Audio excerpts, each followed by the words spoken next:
Welcome student. Hindi की online class में आपका एक बार फिर से हार्दिक स्वागत। तो अपन ने थर्ड पार्ट अपन ने दिया था संज्ञा का। उसमें देखा था कि संज्ञा किसे कहते हैं और संज्ञा के कितने प्रकार होते हैं, और प्रकार के बारे में अपन ने देखा था कि संज्ञा के भाग, और उसके बाद में अपन स्टार्ट करते हैं नया चैप्टर लिंग। तो सबसे पहले अपन को पता होना चाहिए कि लिंग होता क्या है। लिंग किससे कहते हैं? लिंग एक चिन्ह होता है। शाब्दिक अर्थ में अपन कहे तो चिन्ह।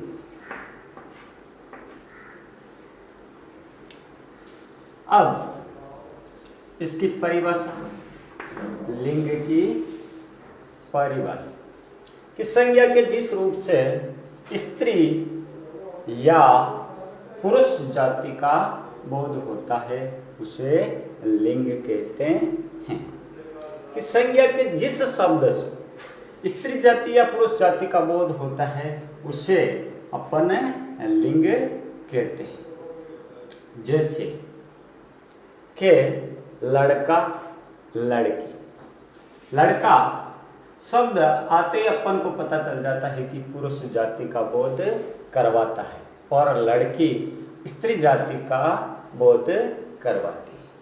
तो सबसे पहले अपन को परिभाषा लिखनी है कि संज्ञा के जिस रूप से पुरुष या स्त्री जाति के होने का पता चलता है उसे लिंग कहते हैं। साधारण परिभाषा है कि स्त्री जाति या पुरुष जाति का बोध करवाता है उसको अपन लिंग कहते हैं। और उसके बाद में अपन लेते हैं कि लिंग के प्रकार, टाइप्स ऑफ लिंग। तो लिंग के अपन को पता होना चाहिए कि दो प्रकार के लिंग होते हैं। तो यहाँ पर मैंने दो लिंग के कितने प्रकार हो गए? 2 प्रकार। तो 2 प्रकार कौन कौन से होते हैं? एक तो पुल्लिंग और दूसरा स्त्रीलिंग। 2 प्रकार के लिंग हो गए, एक तो स्त्रीलिंग और एक पुल्लिंग। तो अब अपन देखते हैं कि स्त्रीलिंग किसे कहते हैं और पुल्लिंग किसे कहते हैं। तो 1 नंबर लगाकर लिखते हैं पुल्लिंग। सबसे पहले अपन पुल्लिंग देखेंगे कि पुल्लिंग किसे कहते हैं। इसकी परिभाषा सिंपल तरीके से अपन कहें तो संज्ञा के जिस शब्द से पुरुष जाति का बोध होता है उसे पुल्लिंग कहते हैं। जिस शब्द से स्त्री नहीं पुरुष जाति का बोध होता है उसे अपन पुल्लिंग कहते हैं। तो परिभाषा लिखिए इसकी कि संज्ञा के जिन शब्दों से पुरुष जाति का बोध हो उसे पुल्लिंग कहते हैं।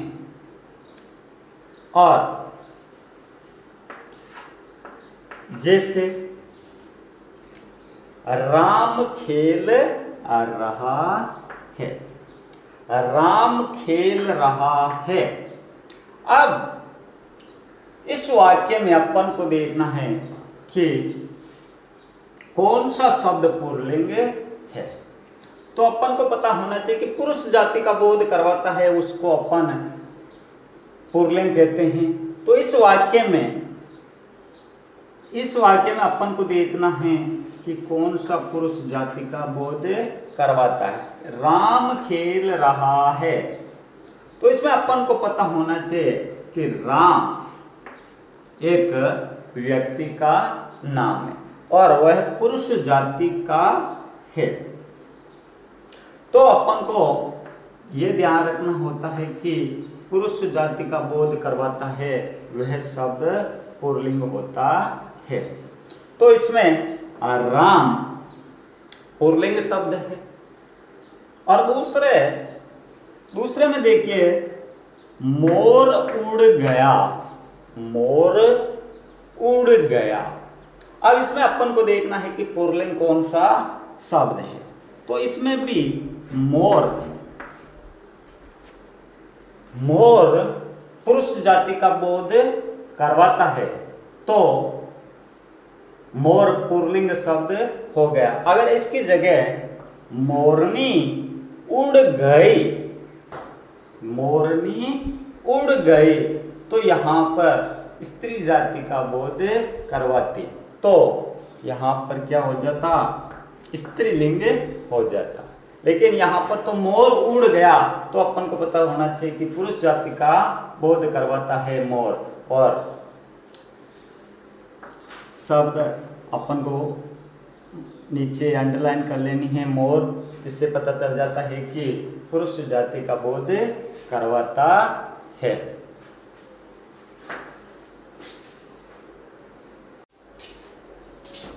हाँ, तो अपने 1 नंबर लगाकर लिखा था पुल्लिंग, और अब 2 नंबर लगाकर लिखना है स्त्रीलिंग। स्त्रीलिंग किसे कहते हैं कि संज्ञा के जिस रूप से, संज्ञा के जिस शब्दों से स्त्री जाति का बोध होता है उसे स्त्रीलिंग कहते हैं। कि संज्ञा के जिस शब्दों से अपन को स्त्री जाति का बोध होता है उसे अपन स्त्रीलिंग कहते हैं। परिभाषा एक बार वापस लिख लेनी है कि संज्ञा के जिस शब्दों से स्त्री जाति का बोध होता है उसे स्त्रीलिंग कहते हैं। जैसे दादी जी कहानी सुना रही है। यहां पर इस वाक्य में देखिए स्त्रीलिंग अपन को कौन लग रहा है, तो वाक्य देखिए दादी जी कहानी सुना रही है। यहां पर दादी जी स्त्री जाति का बोध करवा रही है, और वाक्य के अंत में रही है। अगर वाक्य के अंत में रही है तो इससे भी अपन को पता चल जाता है कि वाक्य स्त्रीलिंग का है। तो इसमें अपन को स्त्रीलिंग का पता करवाती है दादी जी। तो दादी जी इस वाक्य में स्त्रीलिंग शब्द है। दूसरा, राधा पढ़ रही है, राधा पढ़ रही है। तो इसमें एक राधा किसी लड़की का नाम है और वह पढ़ रही है, तो राधा स्त्री जाति का बोध करवा रही है।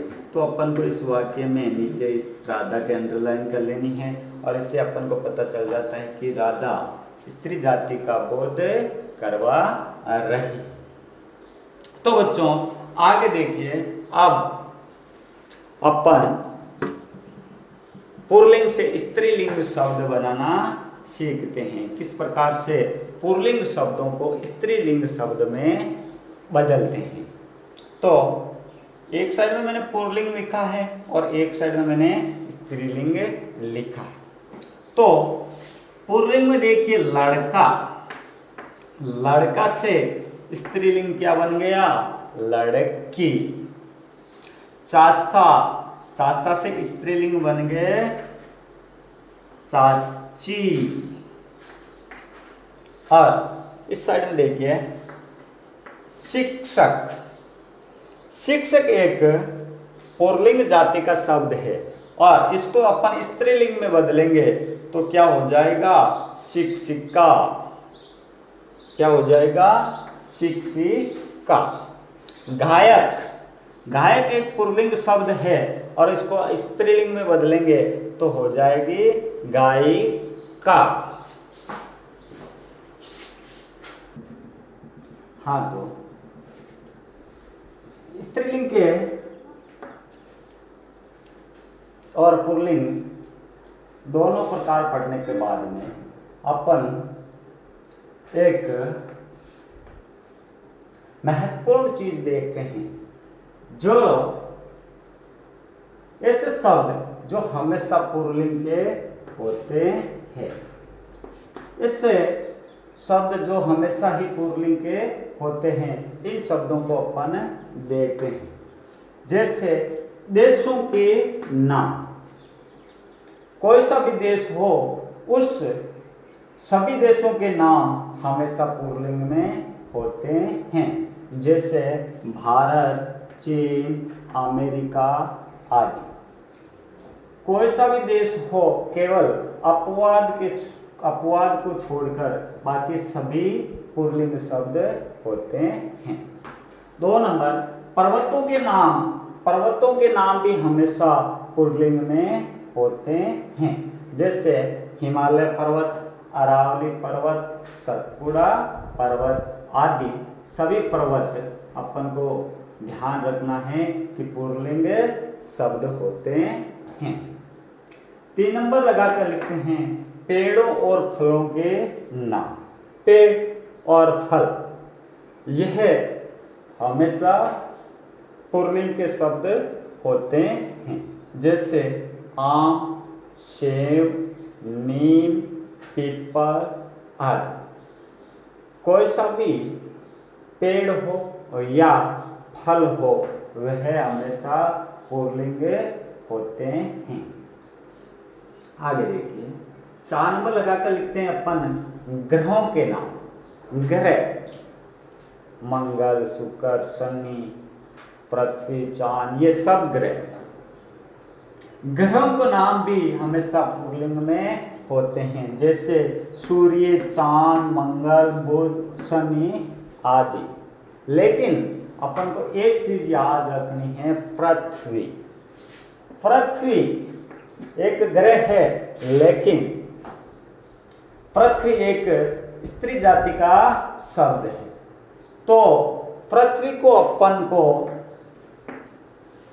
स्त्री जाति का बोध करवाती है, तो उसको स्त्रीलिंग में मानना है, इसको पुल्लिंग में नहीं मानना है। बाकी के सभी ग्रह पुल्लिंग शब्द होते हैं। आगे देखिए, 5 नंबर लगाकर लिखते हैं दिन व महीनों के नाम। दिन सोमवार, मंगलवार, बुधवार, और महीने जनवरी, फरवरी, मार्च, अप्रैल, ये सभी पुल्लिंग के होते हैं। जैसे सोमवार, मंगलवार, जनवरी, फरवरी, मार्च, अप्रैल आदि सभी क्या होते हैं? पुल्लिंग शब्द होते हैं। हाँ, पुल्लिंग शब्दों के बाद में अपन स्त्रीलिंग के शब्द देखते हैं। स्त्रीलिंग के वह शब्द देखते हैं जो हमेशा स्त्रीलिंग में ही होते हैं। नदियों के नाम हमेशा स्त्रीलिंग में होते हैं। जैसे गंगा, यमुना, गोदावरी आदि जो भी नदियों के नाम है वह हमेशा स्त्रीलिंग में ही होते हैं। 2 नंबर लगाकर लिखना है तिथियों के नाम। अपने पुल्लिंग में तो अपन ने देखा कि वार और दिन वह होते हैं पुल्लिंग, लेकिन तिथियां जो अपन के हिंदी माह की होती है वह हमेशा स्त्रीलिंग में होती है। जैसे पूर्णिमा, अमावस आदि।